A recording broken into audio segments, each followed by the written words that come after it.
საგამოშვებისა თამარ რომ უფრო მეტ ფრუსტრაციას გამოიწვევს თუ კი ეს გეგმა ჩავარდება და ოპოზიცია ამ საკითხში დამარცხდება საგამოშვებისა რა გაჩხუბებდა არა ჩხუბობდი ვკამათობდი უბრალოდ იმიტომ რომ რაღაც გზავნილებში თანხwebdriver ვერ დაინახე გიორგი მე დავინახე მაგრამ ნუ არ ვიცი ვის მაყურებელმა გადაწყვიტოს გასაგებია მე მინდა რომ იმას დავუბრუნდე იმიტომ რომ ძალიან კი ამ თემას აუცილებლად შევეხები თქვენთანაც კი ბატონო უბრალოდ ვარემ რადგან ცხელია ვარემ რადგან ცხელია თქვენ ხედავთ გზავნილებში თანხwebdriverს მოდი მარტინ კითხვას დავსვამ და მიპასუხეთ რატომ გზავნილებში თანხwebdriverს ქართულ ოცნებასთან ვერ ვხედავ იმიტომ რომ ქართული ოცნება დღესაც რო ჩაიხედოთ მათი წესდებაში არის სოციალისტური ძალა ტრამპი ერჩის სოციალისტებს ხო ეს კონსერვატორობა ხო მოგონილი არა მანუ კონკრეტულად შენ ხო ესე ვერ ამოგლე ჯანუ კონტექსტი უნდა გაითვალისწინო ხო ქართული ოცნება პროჩინური ძალა ტრამპი ებრძვის ყველას ვინც არის ჩინეთის მოკავშირე ქართული ოცნება ირანში დადის სატირალში და ჰამასის ლიდერების გვერდზე დგება და ფოტოოპები აქვს მათთან ერთად და ტრამპის ადმინისტრაცია ებრძვის ირანის ყველა მოკავშირეს ის პირობებში ეს ჩემი კითხვას არ ამას ეხებოდა გააქვთ რაიმე ტიპის მოლოდინი ამ წუთას ჩვენ შეჩერებული გვაქვს სტრატეგიული პარტნიორობა ხო ამერიკასთან და ხელისუფლება ელოდებოდა ძალიან ტრამპის გამარჯვებას კი ბატონო აი ეს მოლოდინი გამართლდება როგორ ფიქრობთ ანუ შესაძლოა რაღაც ნაბიჯები გზავნილები არ ვიცი სიგნალები რაღაცას რო ელოდები ინაუგურაციაზე მაინც უნდა დაგიძახოს ხო თავის ინაუგურაციაზე ან მაგისმა შვილმა დაგიძახოს მაგალითად რატო იყო სალომე ზურაბიშვილი ტრამპ ჯუნიორის წვეულებაზე და რატო არ იყო ირაკლი კობახიძე ხო რატო მიდის სალომე ზურაბიშვილი მიუნხენის კონფერენციაზე და რატო არ მიდის ყაველაშვილი ხო ანუ ეგ არის სისულელე ანუ საბოლოო ჯამში ამერიკის შიდა დისკუსია ტრანსგენდერებზე რომ გადმოიტანო აქ მაშინ როდესაც საუბარი არის ადამიანების ფუნდამენტურ უფლებაზე ეს არის უბრალოდ აი სასურს აი ელიოზი რო იყურება ნატრის ხეში აი ესე დაახლოებით მაგას გავს ახლა კოცები რომ აი ასე იყურებიან ერთადერთი რაც ტრამპისგან ქვეყნისთვის ძალიან ცუდი შეიძლება მივიღოთ ის არის რომ თუ სამხრეთ ჩრდილოეთ კორეის სცენარი განმეორდა უკრაინაში და უკრაინა გაიყო ისე რომ ერთი ნაწილი უკრაინის მკვეთრად პროდასავლური გახდა და გააგრძელა სვლა და მეორე ჩრდილოეთ კორეასავით დარჩა რუსეთის ქვეშ ჩვენი საფიქრალი ის არის რომ იქ არ აღმოჩნდეთ სადაც ჩრდილოეთ კორეა იქნება და ეგ არის მაღაზია სამუშაო და ამიტომ გჭირდება რეჟიმის გამოცვლა რომ ადამიანებს რომლებსაც ინაუგურაციაზე წარეპატიჟებიან და არც ერთ თავყრილობაზე სადაც ჩადის ახლა მიუნხენში ვინ იქნება იქნება ამერიკის ვიცე-პრეზიდენტი ამერიკის საგარეო მდივანი ამერიკის თავდაცვის მდივანი ესენი ყველანი იქნებიან და ეს ამ ხალხს ნახავს სალომე ზურაბიშვილი რომელიც ჩავასიით დასანქცირების მოთხოვნით ეს არის ძირითადად კონფერენციაზე ანუ დასანქცირების მოთხოვნით ამ შემთხვევაში იცვლება ანუ თუ კი მანამდე ბიძინა ივანიშვილის სანქცირება იყო თავ და ადევს თან ბიძინა ივანიშვილს ხო სანქცია ეს ძალიან დიდ რამეს ნიშნავს მაგრამ რა დისკომფორტი შემოდით აი ამაზე მინდა ოპოზიციის დრო ცოტა მაკრატორები კი ბატონო ეს კრიტიკა ბევრჯერ მოგვისმენია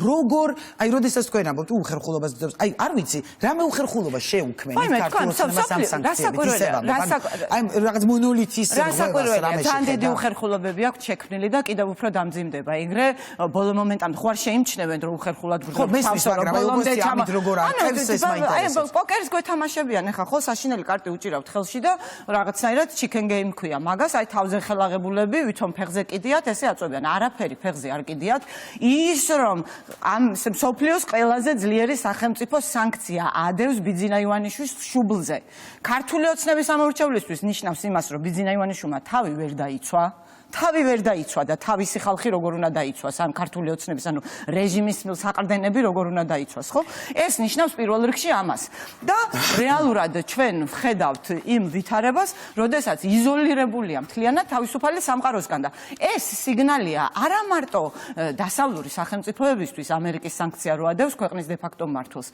არამედ არაბეთისთვის ისრაელისთვის იმაში გამოიხატება რომ ასე ხედავენ ამერიკის შეერთებულმა შტატებმა არსებულ მთავრობასთან ურთიერთობა დაასრულა მაგას ნიშნავს როდესაც პარტნიორი ქვეყანა სანქციას ადევს ქვეყნის მმართველს ის ურთიერთობა დასრულებულია და ამერიკის არამეგობრებთან ასე ურთიერთობის გაბმა არც ანტიამერიკულ რეჟიმებსაც კი არ უნდათ იმიტომ რომ ეს არის სიგნალი ოპოზიციის ერთიანობაზე რომ მოვასწრო იმიტომ თქვენ არარეალისტური წოდეთ ეს იყო ძირითადი თემა პრინციპში მაინტერესებს ჯერდი არარეალისტურად რატო აღიქვამთ თუმცა გასაგებია რომ აქამდე ეს შეუძლებელი იყო და თქვენ თქვით რომ რაღაც ამ დემოკრატიულ პროცესს განმტკიცებულად ხალხი თვითონ განსაზღვრავს თავის წარმომადგენლებს და პირიქით ხალხი ითხოვს მრავალფეროვან არჩევანს ძლიერ პარტიებსო სად არის ეს არჩევანი და ძლიერი პარტიები? ანუ როგორ ხედავთ? ფედერალისტები ვართ არჩევანი და ძლიერდებით და ამას ხედავს მე მგონი შეუიარაღებელი თვალითაც ყველა რომ ძლიერდებით, იმიტომ რომ ჩვენ პასუხობთ ზუსტად პროტესტის მოთხოვნას. ჩვენ ვართ ქვემოდან ზემოთ პარტია, ჩვენი საყრდენი არის ჩვენი მხარდამჭერები, ჩვენი ფინანსური საყრდენი. არა, 22-ისთვის არ ვემზადები. ვადამდელი არჩევნები. ვადამდელი არ მოესწრება ჩვეულებრივად. ადამიანები რომ არჩევანის ზიანა. ბატონო 4%-მდე გვაქვს ჯერჯერობით, მე მგონი თქვენ ერთ-ერთი მაშინ და მე არ ვთვლით არჩევნები თუ ჩაინიშნება, ადამიანები დაიწყებენ ვარიანტების ძიებას. არსებული აი ეს რაღაცა ენის გასატეხად მონათული 4 ბარიერ გადალახული პარტია. ამ შემთხვევაში ოპცია არ არის, იმიტომ რომ ხალხი უკმაყოფილო მითი ასე რომ მაგრამ სხვა რამეს ვიძახი ერთიანობის თემას დაუბრუნდები რომ ახსნა ძალიან კარგად. ოპოზიცია სინამდვილეში არის ერთიანი. ერთიანი არის იმაში რომ პროტესტი უნდა გაგრძელდეს და რაც შეუძლია ყველა თავისას აკეთებს ამ ყველაფერში. ოპოზიცია არის მაგალითად ერთიანი აი სალომე ზურაბიშვილთან რომ ვისხედით, ყველანი შევთანხმდით იმაზე რომ ჩვენ მოვაგროვებთ პროტესტს დავიცავთ იმით რომ მოვაგროვებთ პროტესტის მონაწილეების უფლებადამბრუღებთა სიას, იქნება ეს რიგითი გამომძიებელი, რიგითი პოლიციელი, რიგითი მოსამართლე თუ რიგითი პროკურორი და გადავცემთ იმისთვის რომ ისინი დასანქცირდნენ და რიგითებმაც იგრძნონ რომ უკანონო ბრძანებების შესრულება უკვალოდ მათთვისაც არჩევას. ამაში ერთიან სიაზეც თუ არჩევნები ჩაინიშნა. ასეთი ტიპის ერთიანობაზე საუბრობს ვაშაძე. რაც შეეხება ერთიან სიას, ვაშაძეს უბრალოდ დღის წეს სხვა თემა არ გააჩნია უბრალოდ. ვერ ხდება რომ მას ზუსტად მაგას გეკითხებით. გიორგისთანაც ვთქვით, აი რისით თქვა მინდა ეს სულ გავჩუმდები, არ დაგამთავრებინეთ არც ერთი პასუხი, მაგრამ კითხვის არსებია და ახსნა. ხო და გავჩუმდები და დაგასრულებინათ. როდესაც ოპოზიციაზე ვსაუბრობთ, ამას ვეკითხებოდი გიორგი ვაშაძესაც. ანუ მე მესმის რომ მოკეთ მუშაობთ იმაზე რომ დასანქცირდეს ადამიანები, რაღაც იზოლაცია საერთაშორისო პარტნიორებთან. ქვეყნის შიგნით ოპოზიცია და პოლიტიკური პარტიები მართავენ პროცესს? კი ბატონო, ის ოპოზიცია და პოლიტიკური პარტიები საბედნიეროდ ვერ მართავენ იმ პროცესს, რომელიც ქუჩაშია დაძრული და რომელიც თქვათ აი ესე ქვემოდან ზემოთ მოდის და ეს მაიმედებს ზუსტად რომ ოპოზიციასაც უშველის ეს მოძრაობა, იმიტომ რომ დაკვეთა იმდენად ძლიერია რომ ოპოზიციაშიც რაღაც შეიცვალოს, რომ ოპოზიციურ პარტიებში შიგნით მიდის დუღილი. გარედან ეს ყველაფერი შეიძლება არ ჩანდეს, მაგრამ ოპოზიციურ პარტიებში შიგნით მიდის დუღილი იმასთან დაკავშირებით, რომ რაღაც მათში უნდა შეიცვალოს. კიდევ უფრო მეტად ფართოვდება კონსენსუსი იმაზე, რომ ქართველ ხალხს უნდა ველაპარაკოთ ცვლილებების შინაარსზე. მე მგონია, რომ ეს პროტესტი განაპირობებს იმას, რომ ოპოზიციასაც ჭკუაზე მოიყვანს და მე ვხედავ ამას რეალურად და ვხედავ როგორ იხსნება ნელ-ნელა აი ეს თემები, რაც მანამდე დახურული იყო.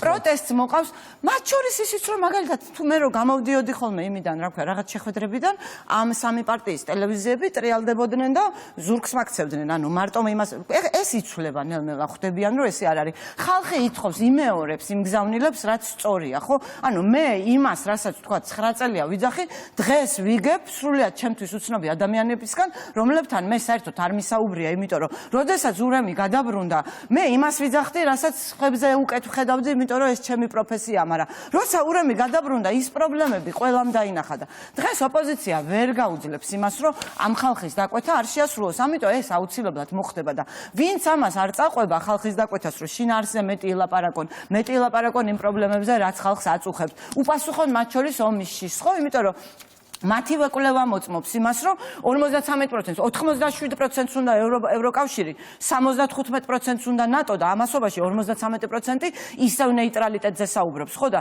ჩვენ უნდა აუხსნათ ამ 53%-ს, რომ ოკუპირებულ ქვეყანაში საკუთარ ომში ნეიტრალური ვერ იქნება. ეს გრძელვადიანი პროცესი, აი ამის თქვას, ეს რო იყოს მზადება 28 არჩევნებისთვის თქვენი მხრიდან. რაღაც პარტიები იქნება, გარდაიქმნება. ანუ ეს ყველაფერი როგორ უნდა მოესწროს, თქვა მაგანი ხელს ხელისუფლება. არ არის დაინიშნა ადამიანები არჩევნები. არ არის ეს ყველაფერი გრძელვადიანი პროცესი, იმიტომ რომ დაკვეთა იმაზე, რომ რაღაც უნდა შეიცვალოს, აქვს ქართული ოცნების ამორჩევლსაც. ქართული ოცნების რეალურად ეს კრიზისი, რაც ქუჩაში მიმდინარეობს, ეს კრიზისი ხო ბიძინა ივანიშვილმა შექმნა 28 ნოემბრის გადაწყვეტილებით. იმიტომ რომ ქართული ოცნების ამორჩევლის მნიშვნელოვანი ნაწილიც არის პროდასავლური და რაღაცა ბევრი მიზეზის გამო, საკუთარი ინტერესების გამო, სტატუს-კვოსადმი ბუნებრივი მიკერძოების გამო, ალტერნატივის უვარგისობის გამო წავიდა და ქართულ ოცნებას მიცა ხმა, ენდო რო ღირსებით თუ მშვიდობით ევროპისკენ მიდიოდა და სულში ჩააფურთხა იმათ. ბიძინა ივანიშვილი გამოვიდა, შეხო პროდასავლური ხარ. რა თქმა უნდა. მე 28 ნოემბრის გადაწყვეტილება შენ მოგეწონა? მე კითხვებზე არ ვპასუხობ, თუმცა ხო კითხვები იყო, მაგრამ ნუ გავიდე რომ კი არა მეოთხეც ქართული ოცნების ამომრჩევლის მნიშვნელოვან ნაწილს ეს არ მოწონს. ჩვენ უნდა ველაპარაკოთ იმათ. ანუ რეალურად დასავლეთთან მეტი ურთიერთობა მურჩევნია ყველა ადამიანს. მეტი ურთიერთობა კი არა, დასავლეთი მიაჩნია საქართველოს მიაჩნია ევროპის ნაწილად. და რა ვიცი მე გორგასლის ანდერძიდან მოყოლებული, ეგრისის სახალხო კრებიდან მოყოლებული, თერგდალეულებიდან მოყოლებული, სადაც მიდიოდა, ისევ იქ მიდის. მათ შორის არის ქართული ოცნების ამორჩეველიც. მე მჯერა რომ ქართული ოცნების ყველა კვლევით სადღაც 80-85% უჭერდა მხარს დასავლეთს და მათ შორის ხო ქართული ხარდამჭერებიც არიან. დღეს როცა ესეთი ვითარება არის რომ კრიზისს ხედავს, კრიზისის აღქმა აქვს მოსახლეობის უდიდეს უმრავლესობას, ეს კრიზისი იცის რომ ბიძინა ივანიშვილმა შექმნა იმით ეს უდიდესი უმრავლესობა, იმიტომ რომ მუდმივად ხელისუფლებაც ხშირად ამბობს რომ სად არის აბა ხალხი, მე არ გულისხმობ ყოველდღიურ პროტესტს, არ მინდა რომ მაყურებელს ხედავ, რა თქმა უნდა, რომ ყოველდღიურ უსტაველზე პროტესტია, მაგრამ აქ არის საუბარი ქართველი ერი, ქართველი ხალხი, ხო, როდესაც ოპოზიცია საუბრობს, ხელისუფლება მუდმივად ამბობს სად არის ეს ჟურნალისტი ხარ და ბოლოს როდის გახსოვს ესეთი ხანძლივი, ანუ ესეთი ხანძლივი პროტესტი არ მახსოვს, ნამდვილად ეს საკნების აქცია იყო ნაციონალური მოძრაობის დროს რაღაცა ძალიან გრძელი მახსოვს ბევრი დღე. ერთადერთი მიზეზის გამო, იმიტომ რომ ქუჩა ჩააკეტინეს საკნებით და მაგიტო გაგრძელდა, ხო? დანარჩენი რუსთაველს კეტავენ ადამიანები, ხო, ანუ გადაკეტომიდის. საკნები რკინის ჯიხურები კი არ დგას, ადამიანები დგანან და ადამიანები კეტავენ და არაკეტინებენ თან და სანამ საკმარისი რაოდენობა არ მივა და ის რაოდენობა მიდის, რომელიც ზუსტად საჭირო არის იმის ჩასაკეტად, ხო? ეს ყველაფერი ხო არსებობს. ამ მასშტაბის პროტესტი, აი რაც საქართველოში მიდიოდა მთელი დეკემბრის განმავლობაში, ამდენი ხალხი რუსთაველზე. ვინმეს უნახავს? შენ თვითონაც ხო ამბობ, რომ 80%-ის არჩევანია ევროპა. როდესაც ხელისუფლება ამას აჩვენებს, თქვენიც, იმათიც, ამათიც, ოხრებისაც, საერთაშორისოც ქართულიც, ხო? მათ ჩააფურთხა სულში 80%-ს, მათ შორის ქართული ოცნების ამორჩეველს და ეს კრიზისი არსებობს და რეალურად ჩვენ დღეს ვართ იმ ვითარებაში, როდესაც ქართული ოცნება ირყევა, ქართული ოცნების შიგნით ხდება ბზარები, ქართულ ოცნებას, ანუ რეალურად ადამიანები ხშირად გადაწყვეტილებში ხოდამპერდი დავასრულებო. რეალურად ქართული ოცნების ამორჩევლები ხმას იმიტომ კი არ აძლევენ ქართულ ოცნებას მაინდა-მაინც რომ ღირებულებები თეთანხმებიან. იმას მიიჩნევენ ძლიერ ძალად. ხო დღეს ამაში ეჭვეპარებათ. ანუ ერთი რომ ბიძინა ივანიშვილმა თავის თავს ვერ უშველა, მეორე რომ ბიძინა ივანიშვილმა თვითონ შექმნა კრიზისი, რომელსაც ვერ აგვარებს, ხო? და თან რაც თორია ოპოზიცია ამ ყველაფერთან არაფერ შუაშია, იმიტომ რომ ოპოზიციას რო შეძლებოდა კრიზისის შექმნა, ოპოზიცია ამას იზავდა არჩევნების მერე. ოპოზიციამ თავისი ამორჩეველიც ვერ და ბიძინა ივანიშვილმა გამოიწვია ეს კრიზისი, ბიძინა ივანიშვილი ვერ აგვარებს ამ კრიზისს, ბიძინა ივანიშვილმა ვერ უშველა საკუთარ თავს და შუბლზე ადევს მსოფლიოს უძლიერესი სახელმწიფო სანქცია, რომელსაც ანგარიშუწევს მნიშვნელობა არ აქვს ეს საუდის არაბეთი იქნება, ისრაელი იქნება თუ სხვა იქნება და რეალურად თუ თავს არ უშველა ქართული ოცნების ამომრჩეველმა, ხო? ჩაითრევს, ანუ ყველაზე მნიშვნელოვანი, ანუ ამ ქვეყანას ჩაითრევს იქ, სადაც მათ ყოფნა არ უნდათ. და რას იზამს ოპოზიცია და რახან ოპოზიციას წარმოადგენთ, ამიტომ გეკითხებით. ოპოზიციის გეგმა, ანუ რა არის ფედერალისტებს, მაგრამ ხელისუფლების ოპონირებას ხო ეწევით, ამიტომ ამბობ. რა არის თუნდაც ფედერალისტების გეგმა, მაგრამ ზოგადად ოპოზიციის, ანუ თავარი მოქმედო გეგმა, როგორც ხვდები, ახლა არის კრიზისის შექმნა, ან კრიზისის განცდა, ხო თქვით რომ პროტესტი და ეს კრიზისი ამ კრიზისის თვალსაჩინოება უნდა გაგრძელდეს იმისთვის, რომ ამომრჩეველმა დაინახოს, რომ ბიძინა ივანიშვილი კრიზისს ვერ აგვარებს, მათ შორის ქართული ოცნების ამომრჩეველმა და დაიწყოს დომინოსავით ჩამოშლა, ანუ ახალი ძალა ეძებოს. ამ პროცესში დაზიანდება თუ არა ქვეყანა, ანუ ეს კრიზისი, პოლიტიკური კრიზისი. ბიძინა ივანიშვილი აზიანებს უკვე. ხოლოდ არა ოპოზიცია, არა პროტესტი. რაც ხდება დღეს ქვეყანაში, ამაზე პასუხისმგებელი არის ერთადერთი ადამიანი, ბიძინა ივანიშვილი და მისი მარიონეტები. ოპოზიციას რო რამე შეძლებოდა და ესეც ის ყველა გონიერმა ქოცმა, რომელიც ის რომ მე მართალს ვიძახი. ოპოზიციას რო რამე შეძლებოდა, კრიზისი შექმნიდა 26 ოქტომბრიდან 25 ნოემბრამდე. და 25 ნოემბერს ისეთი ვითარება ვნახე, მე ეგეთი სასოწარკვეთა ოპოზიციის მე არასოდეს არ მინახავს. რომ არა ბიძინა ივანიშვილის განცხადება 28 ნოემბერს. ანუ მე ვემზადებოდი თვითმმართველობის არჩევნებისთვის, ჩვეულებრივად. ის 3 დღე მე ვემზადებოდი თვით, რომელიც დღეს არარელევანტური გახდა და დღეს მე აბსოლუტურად რეალისტურად ვხედავ იმის შანსს, რომ ბიძინა ივანიშვილი დარწმუნდება იმაში, რომ კრიზისს ვერ აგვარებს, მას მოუწევს სიტუაციიდან გამოსავლის პოვნა, შესაძლოა ეს გამოსავალი იპოვოს მაკრონში, ქართული ოცნების რეჟიმი ჩამოიშლება, დაინიშნება ახალი არჩევნები, ქვეყანას ტრანზიციის დროს უხელმძღვანელობს ბოლო ლეგიტიმური ინსტიტუტი სალომე ზურაბიშვილი, ჩატარდება თავისუფალი არჩევნები და ამ თავისუფალ არჩევნებში გაიმარჯვებენ დემოკრატიული ძალები. სურვილი და გეგმები და ფედერალისტები გაიმარჯვებენ მათ შორის თქვენი და ალბათ. ავიღებთ სადღაც 20%, იმიტომ რომ მე მგონია რომ ქართული ოცნების მხარდამჭერები ჩვენ დაგვიჭერენ მხარს, იმიტომ რომ ქართული ოცნება მას შემდეგ რაც ცვლილება მოხდება, როგორც ძალა გაქრება. ეს არ ნიშნავს, რომ ქართული ოცნების პრორუსული იდეები გაქრება, პრორუსული იდეები იარსებებს და მათი წარმომადგენელი პარტიებიც იარსებებს, მაგრამ ამ ფორმით ის ვერ გადარჩება და ვარაუდობ, რომ ჩვენ ავიღებთ 20%. მადლობა დიდი. სამწუხაროდ ჩვენ დრო ამოიწურა. თამარ ჩერგოლეიშვილი, ფედერალისტების ლიდერი, პასუხობდა ჩვენს კითხვებს.